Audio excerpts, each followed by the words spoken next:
Hello, this is Ron Stevenson of BarlowKnife.com, and I'm here with Steve Holladay. How are you doing, sir? Hey, good to see you, sir. He's a great guy. He's from Tennessee, and he's a native of Tennessee that's steeped in the heritage and the history of the area and the music. And as a maker of cigar box instruments, he's a recent finalist in the CB Giddy Cigar Box Festival's video playoffs, joined by fellow musicians Hillary Klug, Daniel Rothwell, James Fennell. Did I pronounce it right? Jacob Fennell, yeah. Jacob Fennell. And foot dancer Thomas Maupin, who is your grandfather? No, he's Daniel's grandfather. He's Daniel's. Yeah. All right. So, let's get started. Sure. Just tell me a little bit about, where you're from and the influences that it's had on you. My name's Steve Holladay. I'm from Holladay, Tennessee. Imagine that. It's a little small town in West Tennessee, about halfway between Nashville and Memphis. And my family's been there since the 1850s. So we're kind of well rooted in, I suppose. My sister lives in a house that my great-great-great-great-grandfather built in the 1850s. So. Did you found that town, your family? There was a store there that was my great-great-grandfather and his brother, and they opened a post office in Holladay store, so it's Holladay, Tennessee. Yeah, I'd like to visit there sometime. Well, you better not blink or you'll miss it when you're out there. So anyway. Tell me a little bit, what was your introduction to music in general? Oh, I don't know. I guess like everybody else, my parents had records, and had a record player. It was one of those big consoles where if you left the records out and shut it, you'd break the records, and they listened to, well, we had like a lot of these like Disney records, but also they listened to Roger Miller and Johnny Cash and that sort of thing. So that's the first things I remember listening to. The first record I bought, I remember getting at a yard sale, and it was ABBA Waterloo. Really? And I thought there was a silly song that I'd heard a comedian sing, something about everybody meets their Waterloo, and I thought that's what I was getting, and it was ABBA doing Waterloo, which was my introduction to Waterloo. Yeah, right. Yeah. But then, a teenager, I used to I've been to Metallica concerts, I used to have long hair and all that. But, you and me both. Yeah. You still like rock and roll, then? Yeah, I still do. I'm still subject to try and play a little rock and roll on the banjo or something. I've seen a few of your videos. Yeah. You did a little bit of Credence. Yeah. But very nice. My grandparents bought me like a cheap mail order guitar like Sears and Roebuck or Montgomery Ward or something when I was 12 years old. It was a nylon string guitar, and my uncle had some steel strings he put on it. He said it would sound better, and it was the action on it was kind of high, and it was hard to play, and I gave up pretty quick. And then when I was in college, I had a roommate that played the blues. He had a Les Paul, and he wanted to solo over the blues. And I'm like, yeah, I got a guitar. And he's like, well, bring it, and I'm going to teach you to play, 12-step blues so I can solo over the back of it. He kind of laughed at the guitar, but he helped me get it set up, and then I just I'd play the 12-step, and that was my introduction to guitar playing. And he was a good enough guitar player. Jeff Buchanan, sounds like my a roommate. famous name. Yeah, well, he's yeah. But how'd you get into old time? The banjo brought me to old time. After I started building instruments, I'd always just played, like campfire guitar, Jimmy Buffett, and that sort of thing. Then raising kids, you can't stay up and play music, So kind of not really took a break from it, but the guitar stayed in the case a lot for probably 10, 12 years. And I got interested in instrument building. We have a local festival there at Holladay coming up April the 19th. So it's April 19th, Holladay. It's a contest every third Saturday in April. We're at the state championship fiddle starting this year. But anyway, so come be the state champion. All right. So were you always interested in building things? I know right. You built this thing in back of us. It's a band cigar, got cigar box banjo, and here's a fiddle that he's built actually from cigar boxes, which you wouldn't know, but he put two different size boxes together to create this perfection. And so how did you get into working with your hands? Right. So the festival I was just talking about, we have a parade, and the first instrument I ever built was a banjo, but it was a parade float, prop. My son was riding a parade float, and they were going to blast, bluegrass over a loudspeaker, and they were going to pretend to play. They didn't have a banjo, so I built a little toy, like out of a tin can, right, and put a neck on it. Well, I'd been on the banjo hangout. I didn't play the banjo, but I was listed in the festival and the thing, and there's a lot of builders forums there, and I kind of got interested in it, looking at it. So I kind of knew enough about the mechanics that I put a bridge on it and whittled some pegs, put some old pull-off guitar strings on it, and got it kind of tuned to an open chord just the day before the festival, in one afternoon. Well, then at the festival, all these people would ask me about it and say, let me see that, and they would play it, and they would get actual music out of it. Rob Piercy played Old Joe Clark on it. I've got a video on my I've seen that video. Yeah, it's awesome. And so that day I thought, well, this is cool. All these people are coming up to me and wanting to talk about this thing, and I can do better. And so then I was off. That was 2014. Here it is, 11 years later, and I think I've built about 85 instruments now. And you've played with Pearson as well. Yeah, he's way out of my league. I like to hang around real musicians and try to absorb talent, and so far it's not working. I wouldn't say but yeah, Rob played with us. We entered the novelty contest at Smithville at the festival there that they have every July, and Rob and Daniel and Jacob and Tyler Andall played with me, and we won the contest at Smithville for novelty. Wow. Playing all homemade instruments. Yeah, that's was that the recent contest? No, that was last summer. The recent contest is something that started in the pandemic when they couldn't have the festival. They started doing this video playoff contest, and then they carry it on. They have a cash prize, and I always enter, but I've placed in the top 10 before, but this year I had some help. Usually it's just me, and I had some help with the dancing and all that, and we got second place for the contest. Absolutely wonderful, yeah. And not only that, but you had Thomas Maupin Yeah. Up and flat-footing, and I understand he had some health issues. So how did you get away with that? Thomas is, I think a lot of Mr. Thomas. He's been dancing his whole life. If you look him up, he's a National Fellow of the Arts, and I'm lucky to get to know Mr. Thomas. He's a really good guy, but he had a stroke a few years back, and so in the video we took a board and put some handles on it, where it helped him with his balance. But sometimes he needs it, sometimes he don't. Yeah. Maybe if he's here tomorrow, he won't need the handles. Who was the little girl that was dancing? Her name is Collette Rainwater. She's been dancing for about a year. Mm-hmm. I think Hillary is somebody she looks up to, Hillary Klug, and yeah, she was there. How'd you get hooked up with Hillary Klug? She was here last year at Breaking Up Winter, and I know her. Thomas, I've known Thomas and Daniel for several years that were in the video, and Jake, and she was here filming. But Thomas was her mentor.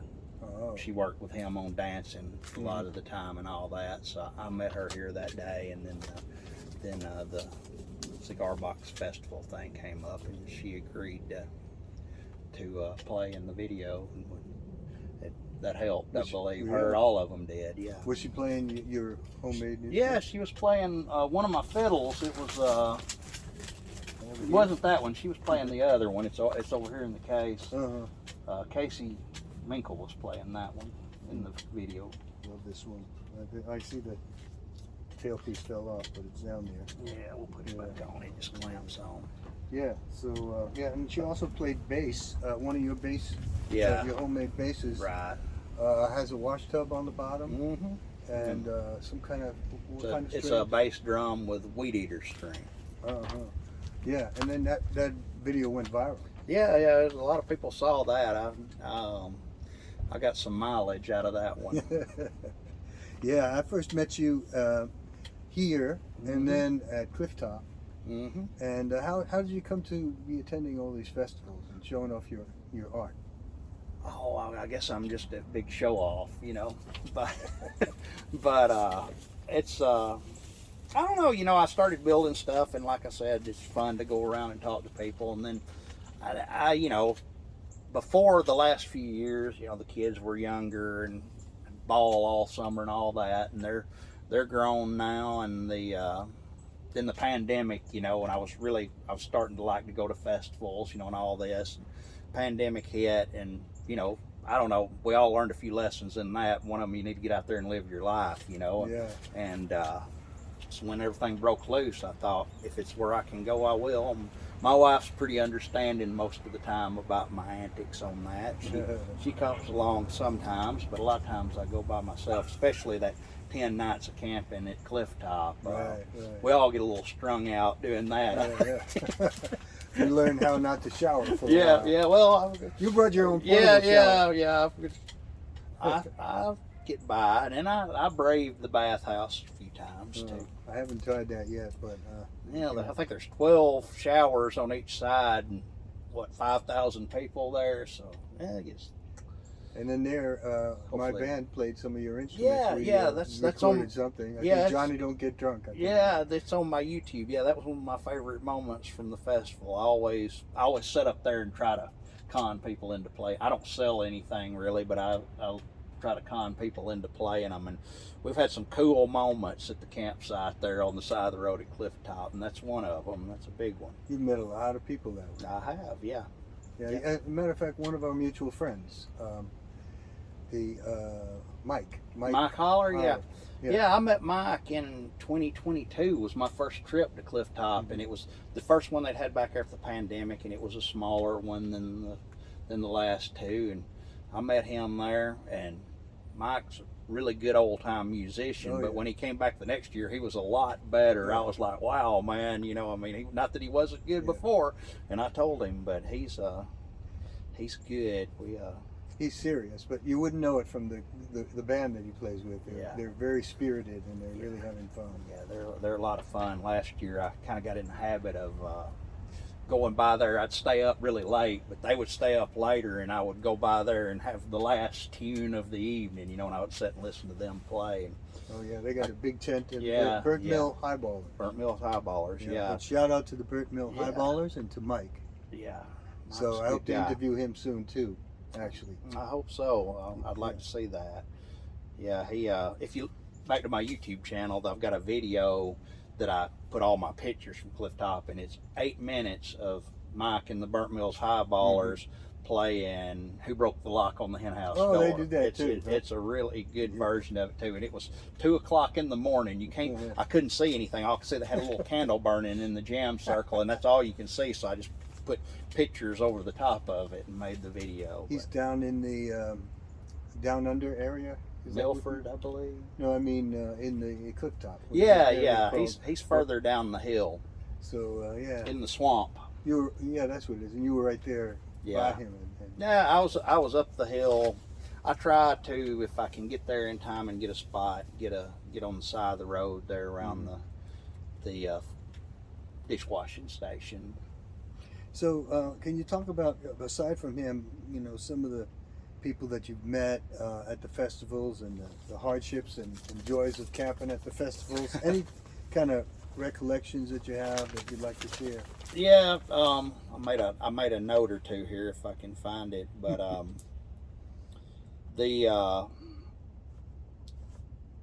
well, we'll just wing it. Yeah, the meeting people like you and Mike and all that. I mean, it's all great, and I mean, I'm amazed by the old time community and the cigar box guitar community, especially the cigar box guitar community.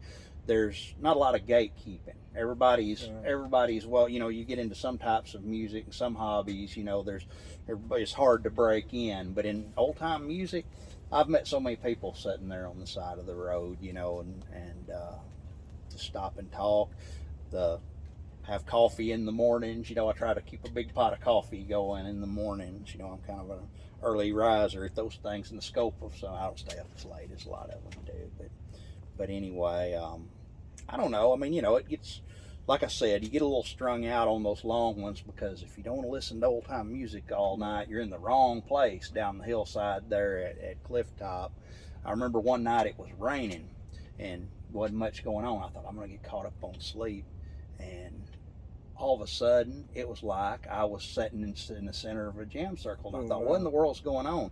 And these guys had came in, and they met. They all had one night they could get together. They were friends, and they came in. The place they could corner up was right in front of my car. I was sleeping in my car, and they had I don't think they realized I was in there. Not everybody sleeps in a car, you know, and they put up a canopy like this, and one of them they kind of had it over the hood of my car, and one was leaning on the front of it, and they were just getting it, you know, and I came out looking, and they were starting, I said, no, it's fine. So I got up and got a lawn chair and listened to them for a while, but it's a great place to hear music. It and is. Learn new songs and everything. So, yeah, tell me about Daniel Rothwell. And how did you meet him? And he seems to have a very long history as well. Yeah, Daniel's been the national champion old time banjo player before. He's Daniel. I've known of Daniel since he was probably 12, 13 years old, coming to the Holladay Festival. I didn't really know him. He's somebody I always look up to his play, and a lot of what Daniel does is what I wish I could do, you know, playing and singing and really banging on the banjo.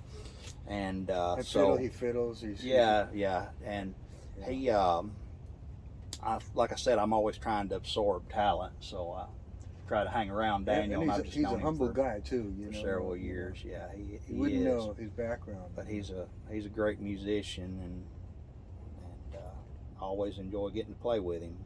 You have some family connections in the music as well, from your father and your grandfather, right?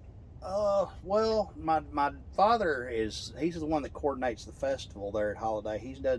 He's not a musician per se, but he knows a lot of musicians in the community in the area. My grandfather wasn't either. Now, several of my dad's sisters play, or two of his sisters play and sing.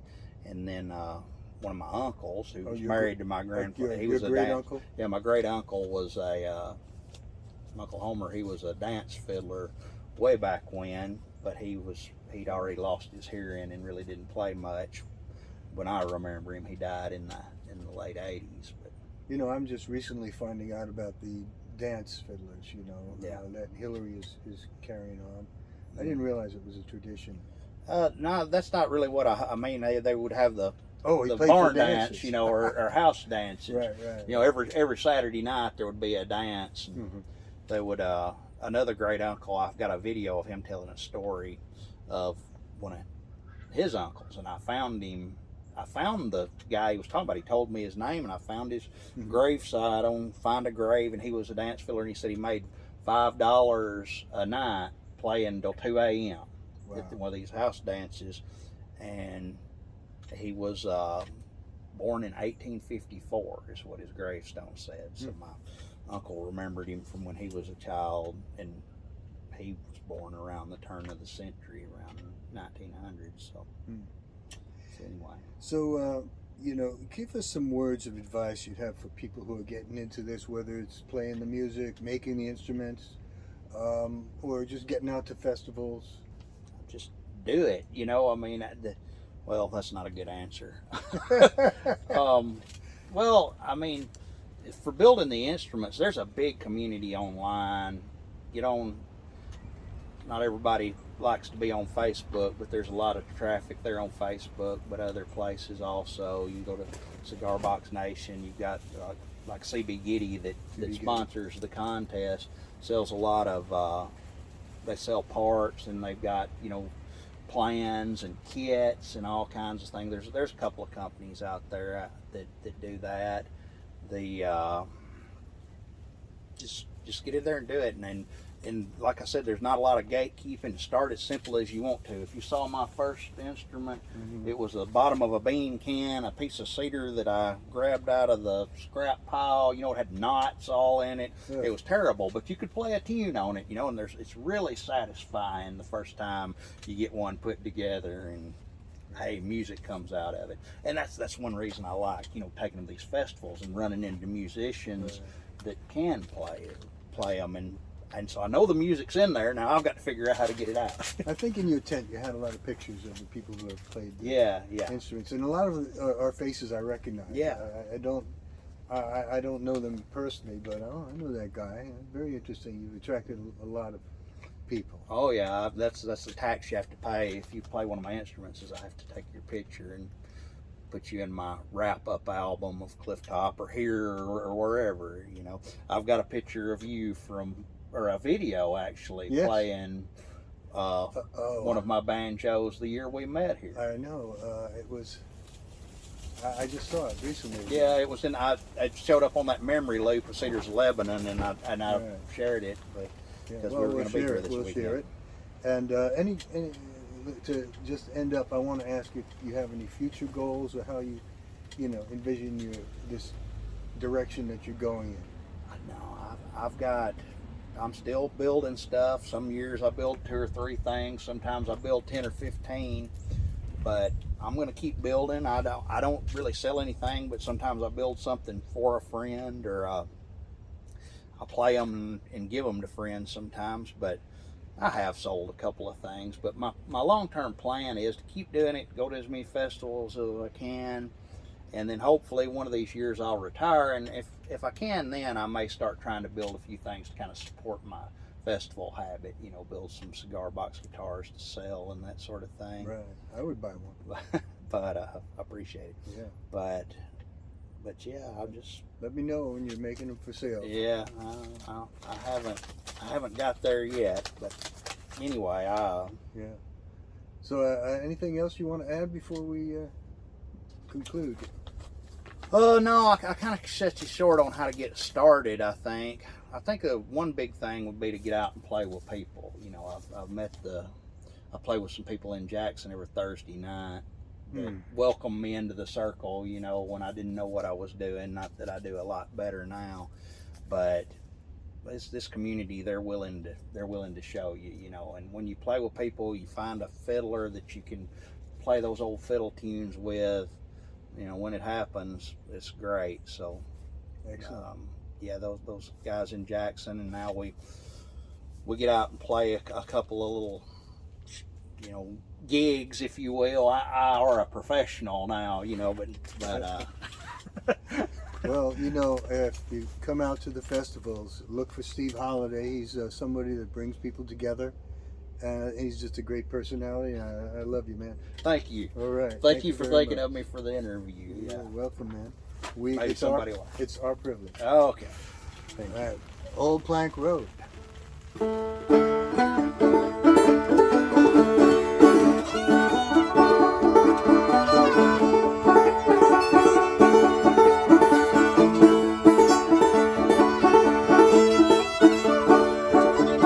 I'd rather be in Richmond beneath all the hell and rain than be down in Georgia got this ball and chain. Won't get broke no more, won't get broke no more, won't get broke no more, way down Old Plank Road.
fingernail off. Now I got to find that and glue it back on. Yeah.